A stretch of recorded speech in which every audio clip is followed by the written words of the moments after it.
৪৫ বছর পর একজন খুনি ধরা পড়েছে। 45 ইয়ার্স, মানে এটা ১-২ বছর না আর কি। তবু এক টুকরো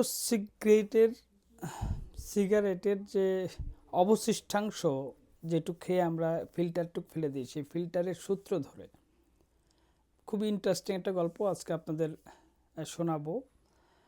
এটা যুক্তরাষ্ট্রের ক্যালিফোর্নিয়ার ঘটনা।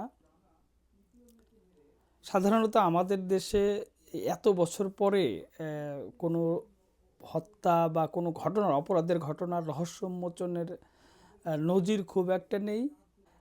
একটা ঘটনার কথা আপনাদের নিশ্চয় মনে আছে, সাগিরা মোর্শেদ 1989 সালে বেলি রোডে মার্ডার হয়েছিল। সেইটা কয়েক বছর আগে পিবিআই এর রহস্য উন্মোচন করেছিল, মানে 30 বছর পরে। তবু যদিও ফরেন্সিক বা অন্যান্য টেকনোলজি ব্যবহারের ছাড়াই একটা ম্যানুয়াল সোর্স দিয়ে তারা এটা উদ্ঘাটন করেছিল। এছাড়া বাংলাদেশে এরকম বহু বছর পরে রহস্য উদ্ঘাটন এরকম কোনো ঘটনা আমার নজরে পড়েনি। আমি 20 বছর 22 বছর ধরে যে ক্রাইম রিপোর্টিং করি, না এরকম কোনো কিছু দেখিনি। চলেন আপনাদের ক্যালিফোর্নিয়ার যে ঘটনাটা সেইটা একটু শোনাই আর কি। সেইটা ডেইলি মেইল একটা রিপোর্ট করেছে। এটা 1982 সালের ঘটনা। 82 সালে যুক্তরাষ্ট্রের ক্যালিফোর্নিয়ার একটা ছোট্ট শহর ক্লোভারডেল নাম। এই ক্লোভারডেলে একেবারে শান্ত একটা শহর আর কি, মানে চারিদিকে আঙুরের বাগান, শান্ত রাস্তা, প্রতিবেশীরা একে অপরকে চেনে। মাত্র কয়েক হাজার মানুষ সেখানে তখন বসবাস করে। খুবই নিরাপদ ছিল শহরটা একেবারে সেই সময়েও আর কি। মানে ইভেন মানুষজন, সেখানকার যে অধিবাসীরা, তারা তাদের সন্তানদের বাইরে নির্দ্বিধায় খেলতে যেতে দিতেন আর কি। তো এরকম একটা সময়ই সেইখানে একটা ভয়ঙ্কর অপরাধের ঘটনা ঘটে। 13 বছর বয়সী একজন একটা কিশোরীকে রেপ এবং হত্যা করা হয়। কিন্তু 45 বছর পেরিয়ে যাওয়ার পরও সেইটা আসলে উদ্ঘাটন করতে পারেনি। যুক্তরাষ্ট্রের মতো এত অত্যাধুনিক প্রযুক্তি ব্যবহার করেও সেইটা উদ্ঘাটন করতে পারেনি শেষ পর্যন্ত। যদিও প্রযুক্তির সহায়তা নিয়েই সে উদ্ঘাটিত হয়েছে সেইটা কিভাবে হয়েছে সেটাই আপনাদের বিস্তারিত শোনাবো। আপনারা news and views by Nuruzzaman লাবুর সঙ্গেই থাকবেন। মাঝে মধ্যে আমি এরকম অপরাধমূলক গল্প নিয়ে আপনাদের সামনে হাজির হব। তো যেটা বলছিলাম যে 1982 সালের 23শে মের ঘটনা এটা। 13 বছর বয়সী সারা গিয়ার নামে একজন কিশোরী, সে একটা স্বাভাবিক দিনে সে তার পাশেই তার বান্ধবীর বাড়িতে গিয়েছিল। সেই তার বান্ধবীর মা সহ তারা পাশের একটা শহর সান্তা রোজা নাম, সে সান্তা রোজাতে গিয়েছে, শপিং করেছে, ডিনার করেছে। পরে সারা গিয়ারকে তার বাসায় নামিয়ে দিয়েছে রাত 8টার দিকে।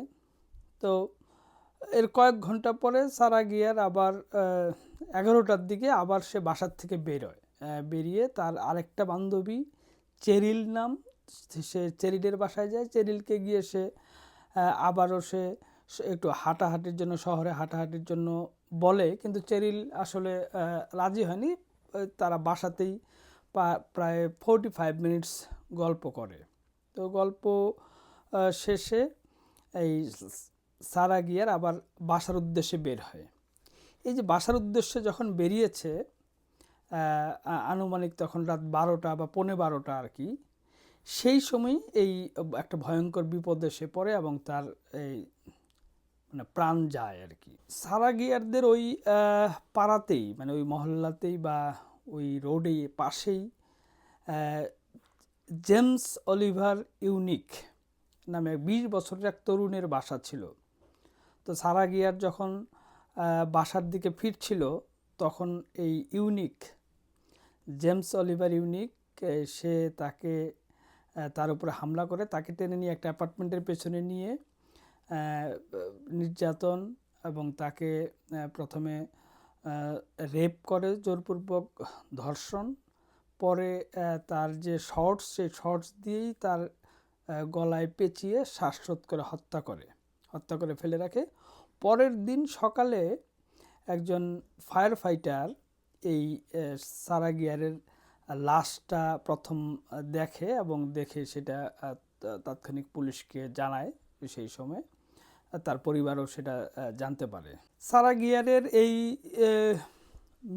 মর্মান্তিক মৃত্যুটা, মানে হত্যাটা, সেই সময় শহরে পুরো একটা চাঞ্চল্য তৈরি হয় আর কি। মানে যেই শহরের অধিবাসীরা সব মানে একেবারে নিরাপদ বোধ করতেন, তারা হঠাৎ করে আতঙ্কিত হয়ে পড়েন এবং একটা ব্লক প্যারেন্ট প্রোগ্রাম তারা তখন নিয়েছিলেন, আতঙ্কিত হয়ে, যে প্রত্যেকটা বাড়িতে একটা চিহ্ন, জানালায় একটা চিহ্ন দেওয়া থাকতো, যে যদি কোনো শিশু কখনো কোনো এরকম কোনো বিপদে পড়ে, সে সহজেই যেন ওই বাসায় গিয়ে আশ্রয় নিতে পারবে, এরকম একটা প্রোগ্রামও তারা চালায়। একই সঙ্গে ওই সারা গিয়ারের হত্যাকারীকে অ্যারেস্ট করার জন্য বা শনাক্ত করার জন্য পুলিশ কাজ করতে থাকে, তদন্ত শুরু করে, কিন্তু তারা আসলে মানে কোনোভাবেই শনাক্ত করতে পারেনি যে কে তাকে হত্যা করেছে, কে তাকে রেপ করেছে, কোনো কিছু শনাক্ত করা যায়নি। বছরের পর বছর চলে যায়, কিন্তু যেহেতু মামলাটার কোনো সুরাহা হয় না, এটা এক ধরনের, আমাদের দেশে যেমন বলে ডিপ ফ্রিজে চলে যাওয়া, এইখানে কোল্ড কেস বলে, আমেরিকায় কোল্ড কেস হিসাবে এটা পড়ে থাকে। কিন্তু বাংলাদেশে অনেক সময় দেখবেন যে এই সব মামলা এক সময় ফাইনাল রিপোর্ট ট্রুথ হিসাবে আদালতে একটা রিপোর্ট দেওয়া হয় যে ঘটনা সত্য, কিন্তু এর কোনো রহস্য উদ্ঘাটন করতে পারেনি, এরকম করে এটা পুলিশের পক্ষ থেকে এটা ফিনিশ করে দেওয়া হয়। কিন্তু এইখানে 2003 সালে, 82 সালের ঘটনা, সেই মামলাটা যে কোল্ড কেস হিসেবে ছিল, 2003 সালে প্রথম এই মামলাটার একটা অগ্রগতি আসে। একজন ক্যালিফোর্নিয়ার ডিপার্টমেন্ট অফ জাস্টিসের একজন ফরেন্সিক বিশেষজ্ঞ এক্সপার্ট সারার যে পোশাক, সেই পোশাকে থেকে পাওয়া শুক্রাণু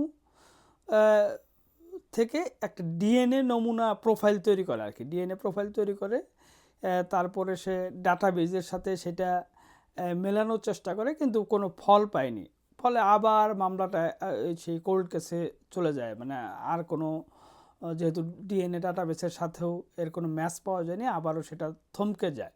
2003 সালের পর প্রায় 18 বছর পার হওয়ার পরে 2021 সালে ক্যালিফোর্নিয়ার পুলিশ, মানে ক্লোভারডেলের যে পুলিশ, সেই পুলিশ আবার এই মামলাটার পুরনো ফাইল বের করে আবার তদন্ত শুরু করে, আর যে কোনো একটা কুল কিনারা করতে পারে কিনা।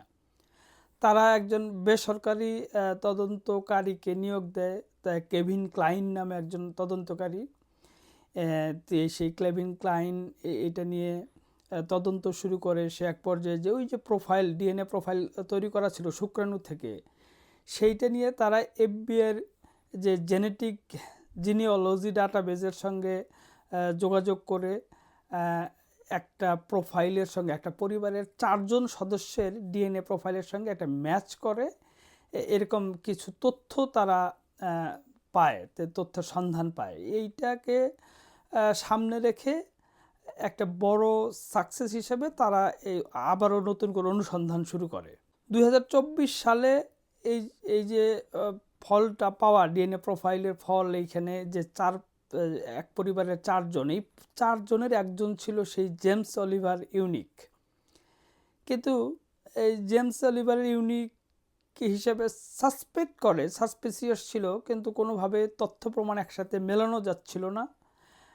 কিন্তু গোপনে গোপনে জেমস অলিভার ইউনিককে নজরদারি করতে থাকে তদন্তকারী পুলিশ, স্থানীয় পুলিশ সব মিলে মানে নজরদারি করতে করতে একদিন তারা একটা 2024 সালের মে মাসে তারা একটা সুযোগ পায় যে অলিভার ইউনিক একটা সিগারেট খেয়ে অর্ধেক অংশ যখন ফেলে দেয়, তাৎক্ষণিক সেই অবশিষ্টাংশ তদন্তকারীরা সেটা কালেক্ট করে সেইটা নিয়ে তারা সেইখান থেকে ডিএনএ নমুনা বের করে। সেই ডিএনএ নমুনা এবং এই যে সারা গিয়ারের ডিএনএ প্রোফাইল, যেখানে সেই শুক্রাণু থেকে তৈরি করা ডিএনএ প্রোফাইল, সেইটার সাথে মানে একেবারে মিলে যায়। এই ডিএনএ প্রোফাইল মিলে যাওয়ার পর জুলাই মাসে ইউনিককে, এই যে জেমস অলিভার ইউনিককে অ্যারেস্ট করে স্থানীয় পুলিশ অ্যারেস্ট করে তাকে আদালতে সোপর্দ করলে পরে সে প্রথমে এটা অস্বীকার করে, সে সারা নামে কাউকে চেনেই না আর কি, মানে সারা নামে কেউ ছিল এরকম সে পুরোটাই অস্বীকার করে। কিন্তু জিজ্ঞাসাবাদের এক পর্যায়ে, কোর্টে বিচারের এক পর্যায়ে সে স্বীকার করে, মানে সেই সময়ের ঘটনা। 82 সালে তার বয়স 20 ছিল, আর 45 বছর পরে যখন তাকে অ্যারেস্ট করা হয় তখন তার বয়স মানে 65 বছর, মানে পুরো জীবনটা তার কেটে গেছে, একেবারে শেষ বয়সে সে চলে এসেছে। পরে এক পর্যায়ে সে জিজ্ঞাসাবাদের এক পর্যায়ে সে স্বীকার করে কিন্তু অর্ধেক স্বীকার করে। সে সারার সঙ্গে তার যৌন সম্পর্কের কথা স্বীকার করে এবং সে দাবি করে যে সারাই তাকে যৌন সম্পর্কের প্রস্তাব দিয়েছিল, কিন্তু কে তাকে হত্যা করেছে এইটা সে জানে না, এইটা সে পুরোপুরি অস্বীকার করে যায় আর কি। কিন্তু আসলে জুরিরা তার এই কথা কোনোভাবে আমলে নেয়নি। এটা তো অবাস্তব একটা কথা যে মানে একই সময়ের ঘটনা আর কি, সে 13 বছরের একজন কিশোরী, তাকে যৌন প্রস্তাব দেবে, এইটা কখনোই আসলে বিশ্বাসযোগ্য না। এবং তারপরেই অন্য কেউ একজন এসে তাকে হত্যা করবে, এটাও আসলে বিশ্বাসযোগ্য না। ফলে জুরিরা তাকে দোষী সাব্যস্ত করে এবং আর্গুমেন্টের 2 ঘন্টার মধ্যে তাকে দোষী সাব্যস্ত করে দেওয়া হয়। মানে ন্যায় বিচার, সারার পরিবারকে ন্যায় বিচারটা এনশিওর করা হয়। মানে তার মানে একটা ছোট্ট সিগারেটের টুকরো, এইটাকেই বলা হচ্ছে যে এই পুরো ঘটনাটা, এই হত্যাকাণ্ড, এই নির্মম হত্যাকাণ্ড, রেপ এবং কিলিং, এটাকে একেবারে মানে চূড়ান্ত পর্যায়ে আসামি শনাক্ত, একদম ফাইনাল মানে শতভাগ শনাক্ত করতে সহযোগিতা করে আর কি। এই জন্য বলে যে অপরাধ যত পুরনোই হোক না কেন, যদি আপনি প্রমাণ যদি সংরক্ষণ করে রাখা যায়, তাহলে কোনো না কোনো একদিন এই সত্যটা সামনে আসবেই। যদিও উন্নত বিশ্বে এটা সম্ভব, কিন্তু বাংলাদেশের মতো থার্ড ওয়ার্ল্ডের কান্ট্রিগুলোতে এইসবকে এত বেশি মামলা, এত বেশি চাপ, এই মানে অ্যাকোমোডেশন নাই যে তথ্য প্রমাণ আপনি নিয়ে সংরক্ষণ করে রাখবেন, সেটার আসলে সদিচ্ছাও যেমন নাই, ব্যবস্থাও গড়ে ওঠেনি, এবং অ্যাকোমোডেশনও নাই, মানে চাইলেই যে আপনি রাখতে পারবেন সেই ব্যবস্থাও নাই আর কি। কিন্তু ন্যায় বিচারের স্বার্থে এবং রহস্য উদ্ঘাটনের স্বার্থে এটা খুবই জরুরি। Thank you. এইটাই ছিল আজকের অপরাধ বিষয়ক সাকসেস স্টোরির একটা পার্ট।